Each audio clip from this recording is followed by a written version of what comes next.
सुकन्या समृद्धि योजना जनवरी 2015 में श्री नरेंद्र मोदी जी ने, हमारे प्राइम मिनिस्टर जो है, उन्होंने इसको लॉन्च किया था। और ये बेटी बचाओ बेटी पढ़ाओ के कैंपेन का ही एक हिस्सा है। आइए चलिए देखते हैं ये काम कैसे करती है। मैं S Kumar, financial coach and sales trainer. Scheme एक तरीके से आप कह सकते हैं कि जो कोई भी एक माता पिता अपनी बेटी के लिए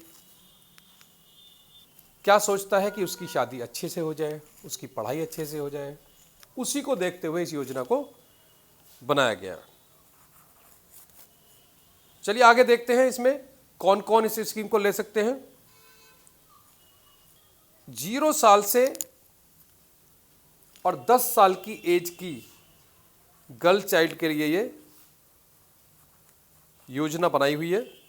इस योजना का लाभ वो माता पिता ले सकते हैं जिनकी बेटी 0 साल यानी कि न्यूबॉर्न बेबी से लेके 10 साल की एज तक है। क्या वो सिर्फ एक ही बच्ची का लाभ ले सकते हैं? नहीं, आप इसमें मैक्सिमम 2 बच्चियों का अकाउंट खोल सकते हैं योजना में। हाँ, एक एक्सेप्शनल केस में आप 3 अकाउंट भी खोल सकते हैं अगर आपकी 2 बच्चियां ट्विंस हैं, यानी कि एक बच्ची आपकी सिंगल है और 2 बच्चियां आपकी ट्विंस हैं, तो आप इस योजना का लाभ ले सकते हैं। अब बात करते हैं कि कौन कौन इस योजना का लाभ ले सकते हैं। एक तो जो बायोलॉजिकल पेरेंट्स हो गए वो तो ले ही सकते हैं।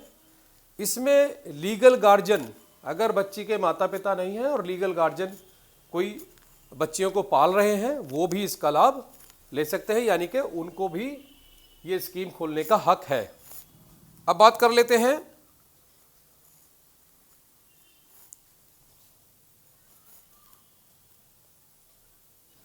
किस योजना में कैसे आप पार्टिसिपेट कर सकते हैं, कैसे खाता खोल सकते हैं। तो आपको मैं बताना चाहूँगा कि आप किसी भी PSU banks, public sector banks जो हैं, गवर्नमेंट बैंक्स हैं, उनमें आप खाता खोल सकते हैं या पोस्ट ऑफिस में आप खाता खोल सकते हैं। आप फिजिकली जाके फॉर्म भर के भी खोल सकते हैं। आप चाहें तो ऑनलाइन खाता खोल सकते हैं। इसमें जो है फॉर्मेलिटीज़ क्या क्या होंगी। एक तो इसमें बच्ची का सर्टिफिकेट मैंडेटरी है, यानी कि ज़रूरी है, और माता पिता में से जो भी इसको अकाउंट को चलाएंगे, जो भी अर्निंग मेंबर है, उनका आधार कार्ड और एक फ़ोटो और मोबाइल नंबर और बैंक अकाउंट होना आवश्यक है। अब बात कर लेते हैं इसमें कितने रुपए से लेके और कितने रुपए तक आप इसमें कंट्रीब्यूट कर सकते हैं पर ईयर। देखिए, मिनिमम 250 रुपये से लेके आप 1.5 लाख यानी कि 1.5 लाख रुपया साल का इसमें आप जमा कर सकते हैं। मिनिमम 250 रुपये होना ज़रूरी है। अब देखते हैं कि अगर आपने 250 रुपया भी किसी साल जमा नहीं किया है तो इस योजना का क्या होगा। जी हाँ, 250 रुपये आपके जमा ना करने पर इस योजना को डीएक्टिवेट कर दिया जाएगा। और अब अगर आपको दोबारा से एक्टिवेट करना है तो अगले साल 50 रुपये पेनल्टी के साथ में आप 250 रुपये जमा कर दें मिनिमम, तो आपका खाता एक्टिवेट हो जाएगा।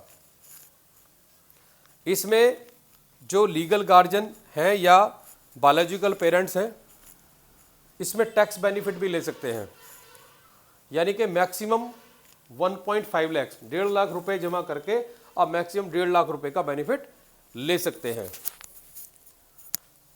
अब बात कर लेते हैं दोस्तों कि ये इन केस अगर मैच्योरिटी से पहले अगर पैसे की ज़रूरत पड़ जाती है तो किन किन कंडीशन में कितना पैसा पेरेंट्स या लीगल गार्जियन निकाल सकते हैं। देखिए, अगर बच्ची 18 साल की हो गई है या हाई स्कूल उसने पास कर लिया है तो उसकी हायर एजुकेशन के लिए या कहीं उसको बाहर भेजना है तो आप टोटल जो आपका कंट्रीब्यूशन अभी तक हुआ है उसका 50% पैसा आप इसमें विड्रॉ कर सकते हैं, जो कि बच्ची की पढ़ाई के काम में आप लगा सकते हैं। दूसरा, विड्रॉल 21 साल की एज में, भले ही मैच्योरिटी ना हुई हो और 21 साल बच्ची की एज हो गई हो, तो आप 50% पैसा शादी के लिए ले सकते हैं। लेकिन इसकी जो मैच्योरिटी, एक्चुअल जो मैच्योरिटी है, वो मैं आपको बताना चाहूँगा कि इसमें जो आपका कंट्रीब्यूशन है वो 15 साल मिनिमम होना चाहिए। एग्जाम्पल ले लेते हैं, अगर 10 साल की बच्ची है तो 10 साल की बच्ची का यानी कि जब उसकी एज 25 साल होगी तब तक आपको कंट्रीब्यूशन करना है, और इसकी जो टोटल मेच्योरिटी है वो 21 साल है। यानी कि 10 साल की बच्ची है तो उसका आपने जब खाता खोला है तो 21 साल बाद मेच्योरिटी के होने के बाद बच्ची की एज क्या हो जाएगी, 31 ईयर।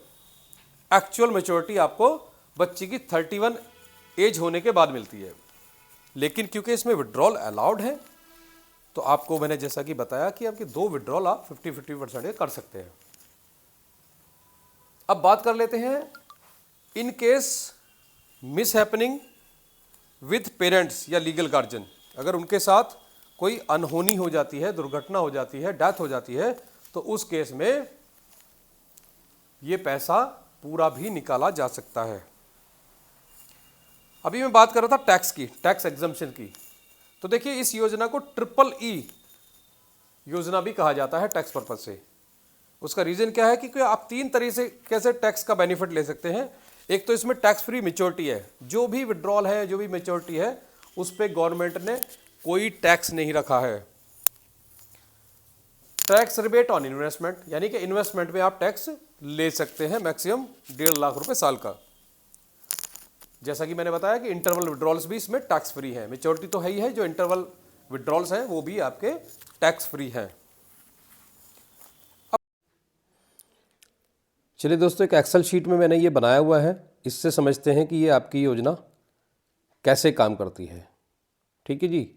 तो ये देखिए, आप एक 12,000 रुपये का ये मैंने कंट्रीब्यूशन लिया हुआ है पर ईयर का, और ये 14 ईयर्स के लिए लिया हुआ है। और बात कर लेते हैं रेट ऑफ इंटरेस्ट की। तो अभी मैंने 7.6% रेट ऑफ इंटरेस्ट लिया हुआ है, और ये year wise yearly investment, opening balance 0, ये सब करके आ रहा है। इधर देखिए आप यहाँ पे, ये आपका मेच्योरिटी अमाउंट है, यानी कि 12,000 रुपये साल देने पे 5,07,407 रुपये आपको 21 साल की जब मेच्योरिटी आएगी तो उसमें ये पैसा आपको मिलेगा। यहाँ देखिए मैंने सिर्फ जो है कंट्रीब्यूशन है वो सिर्फ 14 ईयर्स ही यहाँ से लेके और ये यहाँ तक, ये आप देख रहे होंगे, ये सिर्फ 14 साल का ही कंट्रीब्यूशन लिया हुआ है। तो उसके बाद में ये ब्लैंक देख रहे हैं आप, यहाँ पे ब्लैंक है, ये सब हमने कंट्रीब्यूशन इसमें नहीं लिया है। तो यहाँ पे ये स्कीम इस तरह रन करते हैं, यहाँ पे ये आपका मैच्योरिटी अमाउंट ये आ जाता है 5,07,000। ऐसे ही एक दूसरी शीट देख लेते हैं जो कि 1.5 लाख लमसम में बनाई हुई है। ये देखिए, अगर आप 1.5 लाख रुपए पर ईयर कंट्रीब्यूट करते हैं और 14 साल तक करते हैं तो देखिए आपकी फंड वैल्यू क्या हो जाती है। ये देखिए यहाँ पे ये सिर्फ 14 ईयर्स तक और 63,42,000 21वें साल में ये मैच्योरिटी मिल जाती है, जो कि बिटिया के एजुकेशन और मैरिज